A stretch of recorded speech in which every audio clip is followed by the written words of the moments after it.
Beauty pageant show persona Mrs India 2022 season 5वें में छत्तीसगढ़ का नाम रोशन कर गुडनेस का खिताब जीतने वाली सुभाषिनी जॉर्ज आज हमारे साथ मौजूद है। मैम, साधना न्यूज में आपका बहुत बहुत स्वागत है।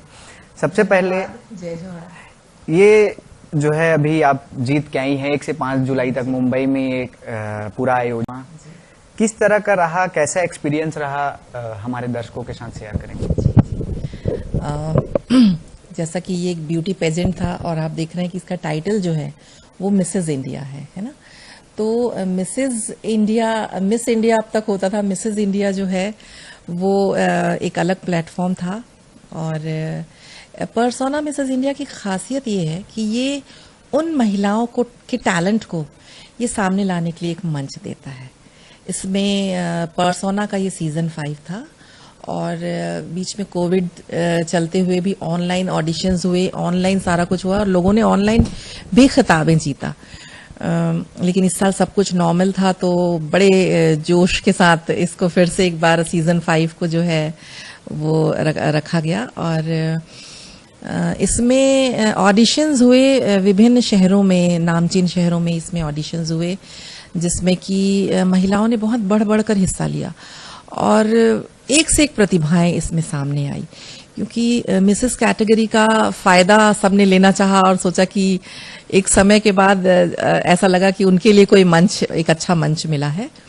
और इसके तहत जैसा कि मुंबई से, दिल्ली से, पुणे से, महाराष्ट्र से, नागपुर से, अहमदाबाद से, जालंधर, पंजाब, बहुत जगह से, कलकत्ता से सारी ब्यूटी क्वींस कह सकते हैं जो कि बढ़ चढ़ के इसमें हिस्सा लेने के लिए मंच पर उतरी।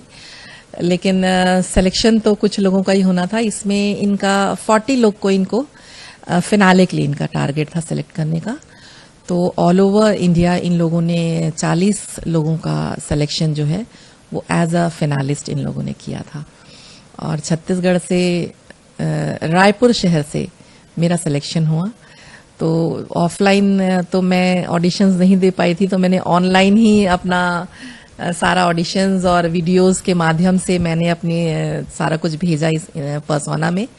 तो मेरी वाइल्ड कार्ड एंट्री हो गई, मेरा सिलेक्शन हो गया and I was very happy. मुझे बहुत खुशी हुई कि यूं तो मैं प्रोफेशनली परफॉर्म करती हूँ, बहुत सारे मंच में मैंने परफॉर्म किए हैं as an anchor, as an singer, लेकिन ये इसलिए कुछ अलग था, इसलिए कुछ हटके था क्योंकि इसमें जो है मुझे छत्तीसगढ़ को रिप्रेजेंट करना था और ये सबसे बड़ी बात थी जी। बड़ा टफ कंपटीशन कह सकते हैं इसको, क्योंकि देश भर से प्रतिभागी इसमें शामिल हुए, 40 को चुनना था।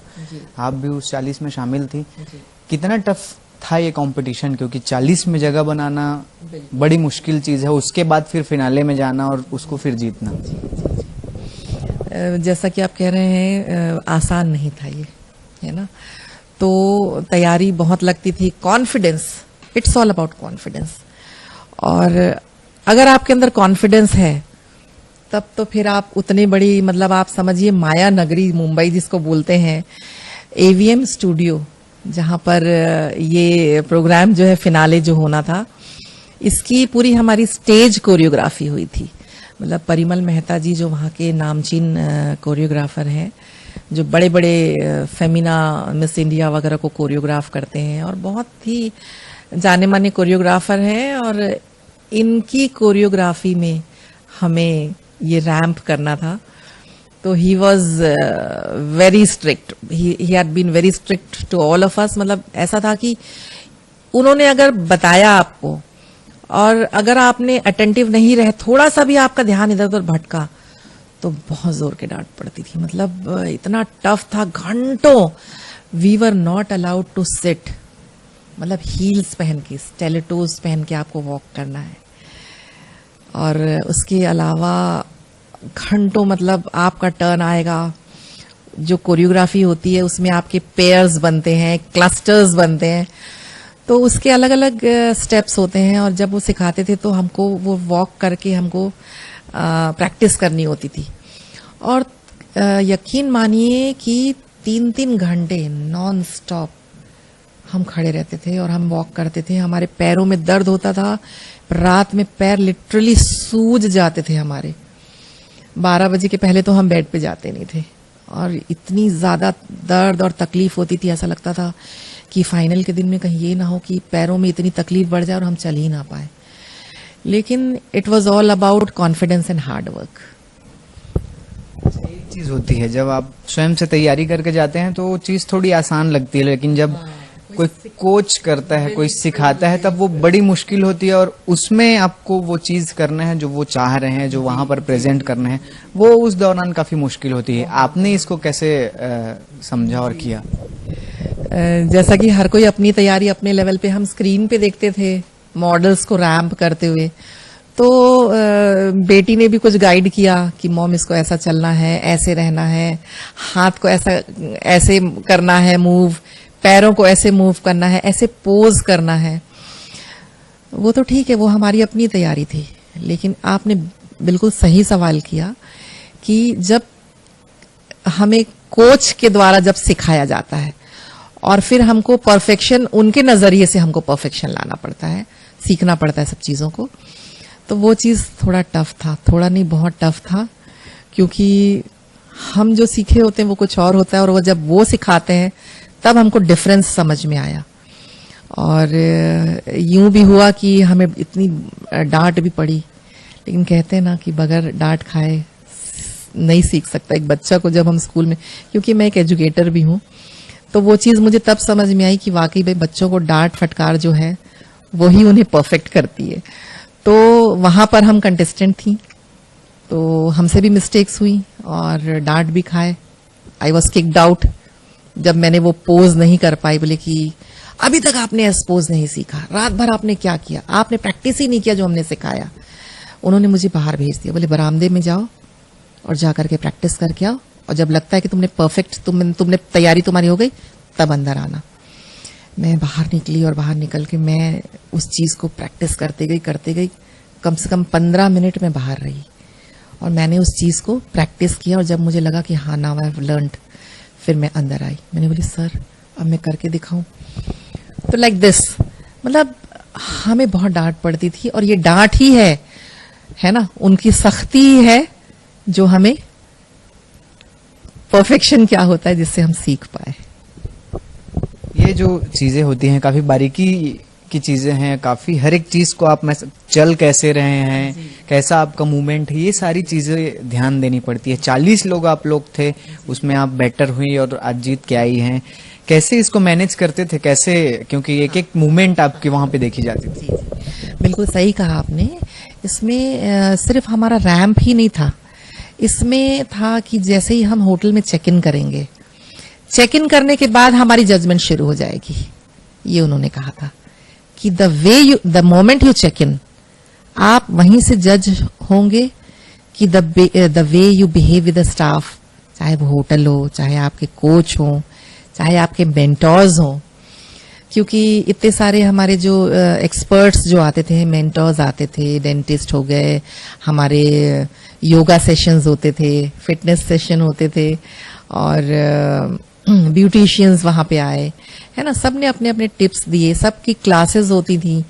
तो उस दौरान आप कैसे सेशन में आप कैसे इंटरेक्ट करते हैं, उनके साथ आपका कैसा बिहेवियर होता है ना, कई लोग न्यूसेंस टाइप का सवाल करते, वहां पर आप वहां भी जज होते थे। साथ ही साथ जब डाइनिंग पे आप जाते थे तो हमारा एक सेशन था टेबल एटिकेट्स का, तो वो उस दिन वो हमारी होस्ट थी, और उसके बाद हमें वहां पर भी जज किया गया कि हम कैसे प्लेट उठाते हैं, कैसे हम बैठ के खाते हैं, कैसे हम वहां पे साइंस देते हैं जिससे कि वेटर आकर के प्लेट उठा के ले जाता है। मतलब बहुत सारे टिप्स होते हैं, आप स्पून्स कैसे पकड़ती, कैसे आप निवाला उठाती हैं, ये सारी चीजें हैं। क्योंकि जब नेशनल लेवल पे जब आप compete करते हैं, तो जब आप विनर होती हैं तो आप फिर एक इंटरनेशनल लेवल के लिए भी आप एक कदम आगे बढ़ती हैं। तो ये सारी चीजें, आपकी ग्रूमिंग यही होती है कि कल को जब आप इंटरनेशनल लेवल पे परफॉर्म करें तो आप पूरी परफेक्शन आपके अंदर होनी चाहिए। तो ये जो ग्रूमिंग सेशंस होते हैं, इसमें भी हमें सिखाया जाता है कि कैसे बिहेव करना, कैसे प्रेजेंट करना, हाउ टू टॉक, है ना, it's all about how you talk, how you walk and how you perform. तो यही चीजें हैं। अच्छा, एक चीज आपने कही कि वहाँ जैसे ही चेक इन किए तब से आप लोग के हर एक मूवमेंट पर ध्यान दिया जाता था।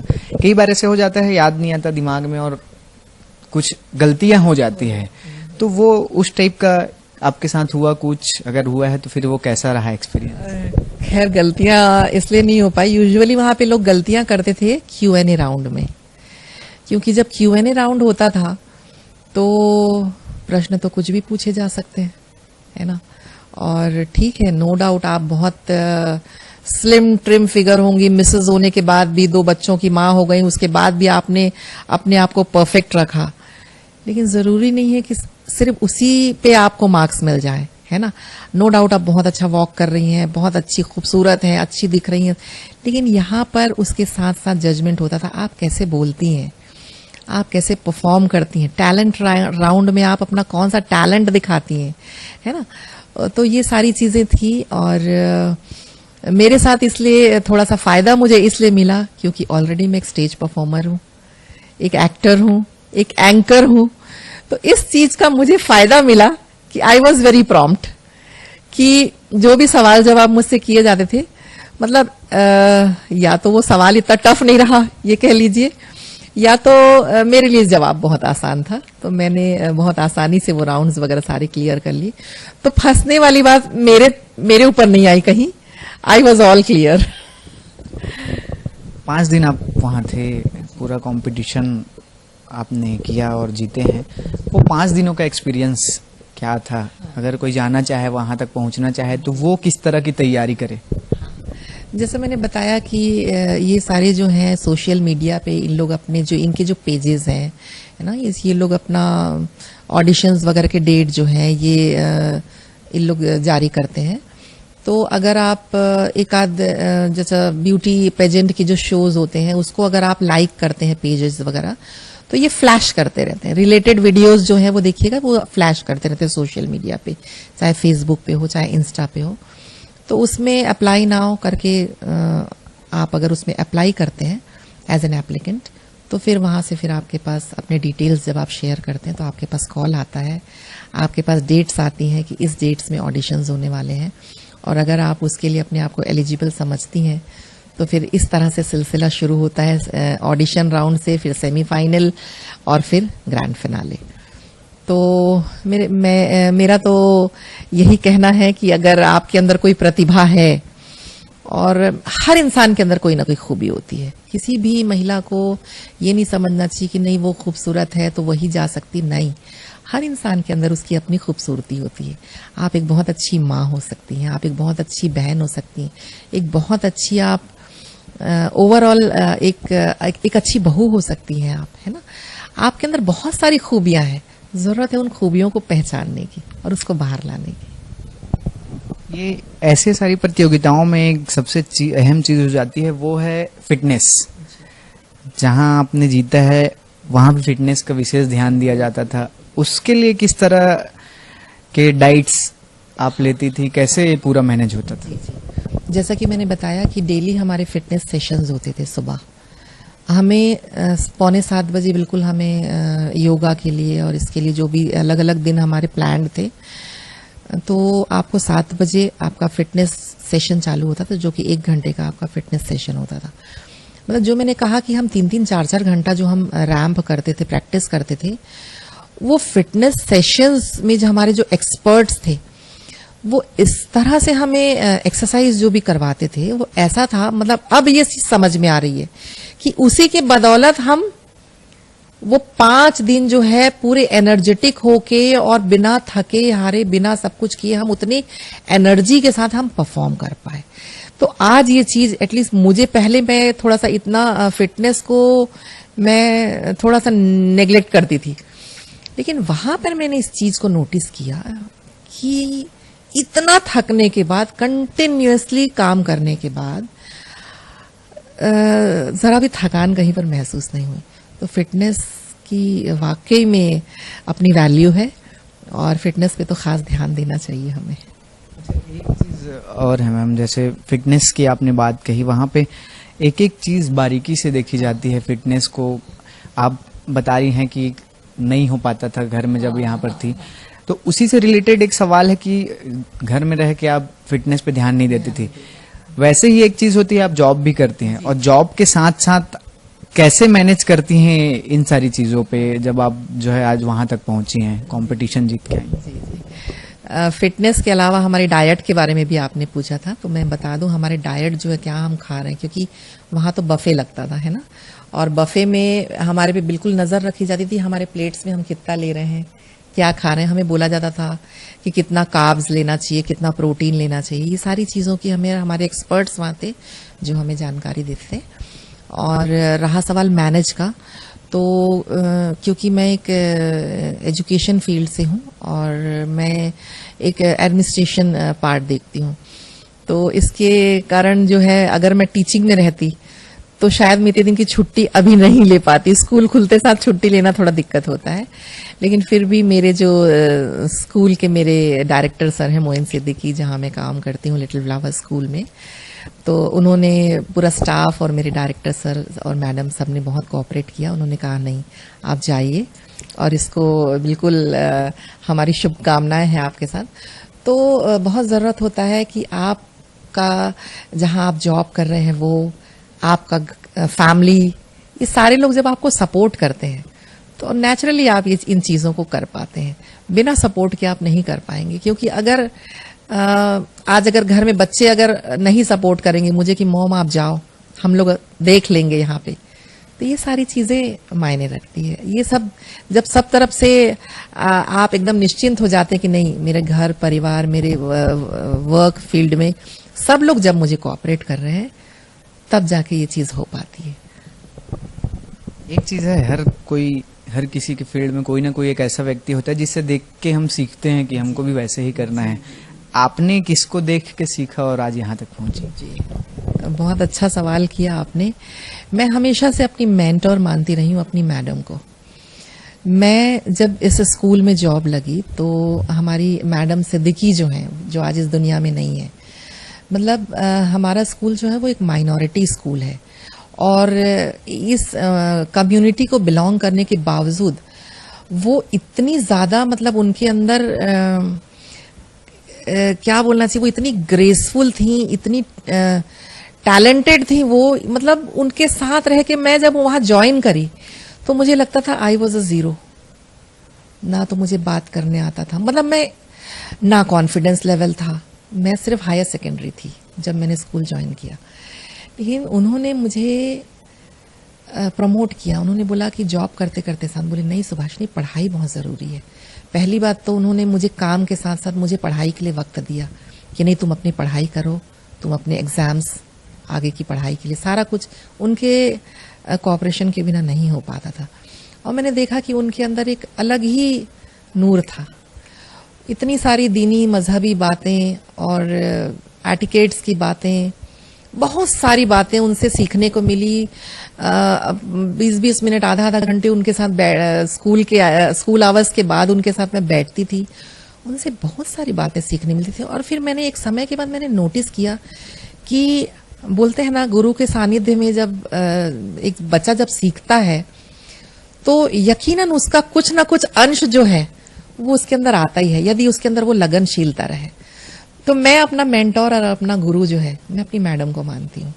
और मैडम को ही जब मैं देखती थी कि लोग इतना मानते हैं, इतना कितना टैलेंट से वो भरी है, कितनी हुनरमंद है, तो वो चीज कहीं मुझे लगता था कि मुझे भी एक दिन ऐसा बनना है, लगता था वो चीज। और धीरे धीरे कब वो चीज मेरे अंदर धीरे धीरे आते गया मुझे खुद नहीं पता चला, और आज मैं आपके सामने हूँ।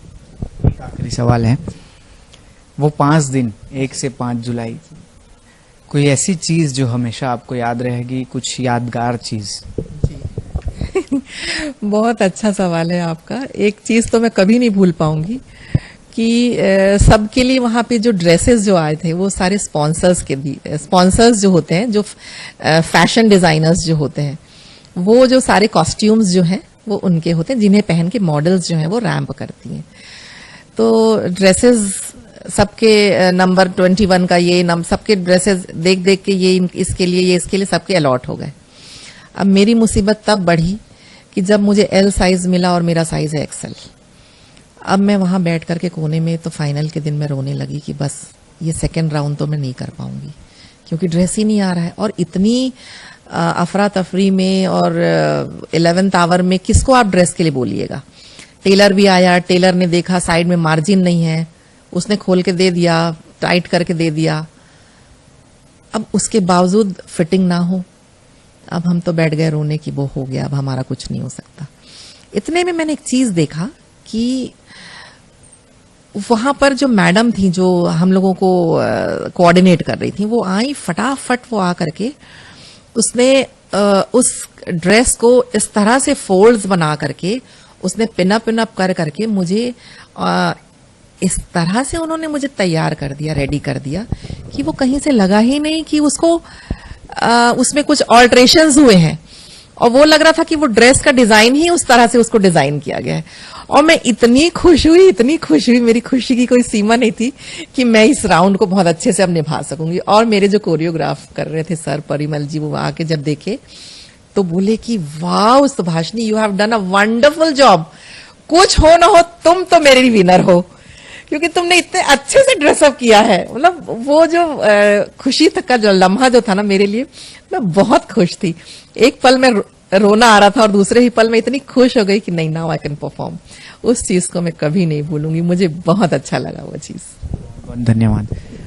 तो beauty pageant show persona Mrs India में गुडनेस का खिताब जीतने वाली छत्तीसगढ़ की सुभाषिनी जॉर्ज, जिन्होंने बताया कि किस तरह का एक्सपीरियंस था, कैसे क्या कुछ चीजें वहां हुई, और अगर कोई वहां तक पहुंचना चाहता है तो क्या क्या उसको करने पड़ेंगे। कैमरा पर्सन राजेंद्र भारद्वाज के साथ श्रीकांत यदु, साधना न्यूज, रायपुर।